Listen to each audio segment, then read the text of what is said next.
So ito na mga idol ang ating video for tonight.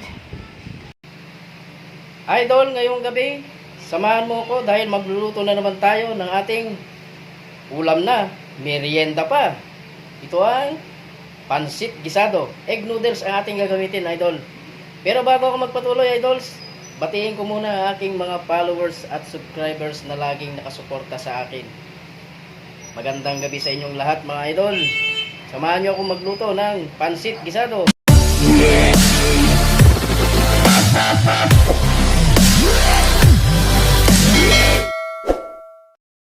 Luto mga idol.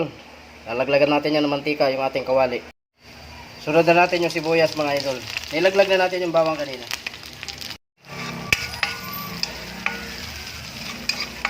Sabay na natin tong kaninang manok. Nilaga ko na yung kanina mga idol. Isusutay lang natin ulit. Naglagan ko lang ng konting pampalasa para magkaroon ng lasa yung mismong karne. Atakan ko lang ng konting pamintang durog mga idol. Etong manok, nalaga na natin to kanina mga idol. Pwede ko na ilaglag yung ating carrots. Pwede na natin dito yung ating small corn, mini corn.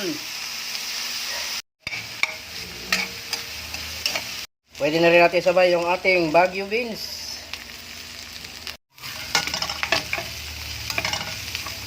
Yung ating repolyo. Laglag na natin yan mga idol. Haluin lang natin.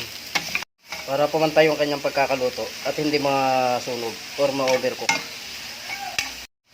Papatakan natin to ng konting soy sauce mga idol. Siguro mga 3 kutsarang soy sauce. Yan ang technique. Ayan, kailangan muna natin itabi ito mga idol para hindi ma-overcook.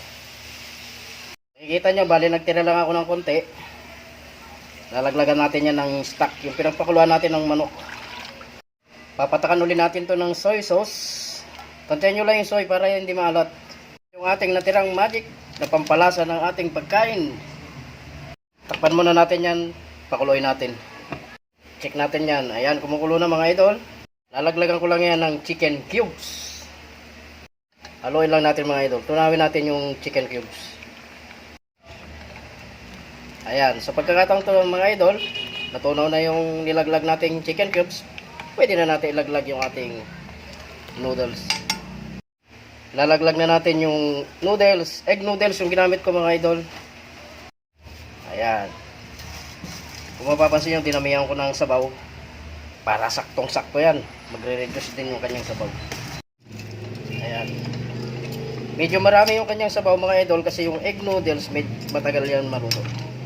Ayan, saktong-sakto lang yung sabaw na nilagay natin mga idol kasi nag-reduce na. Nalaglag ko na yung sinit aside nating gulay kanina para magsilbing toppings niya ito mga idol. Ayan, nilaglag ko na yung ating mga gulay kanina na sinit aside. Halo-haloin lang natin mga idol. Siyempre, lalaglag ko na itong ating bell pepper. So ayan mga idol, luto na ang ating pansit gisado. Merienda na, may ulam pa. Ayan, magpi-plate tayo mga idol. Sarap ng pansit gisado mga idol.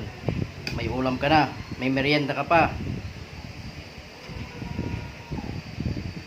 At ilalaglag ko dito yung ating natirang gulay na sinet aside kanina.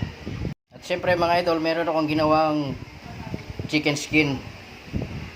Ayan, para naman masarap. So ito na mga idol ang ating video for tonight.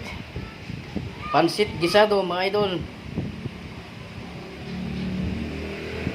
May ulam ka na, may merienda ka pa.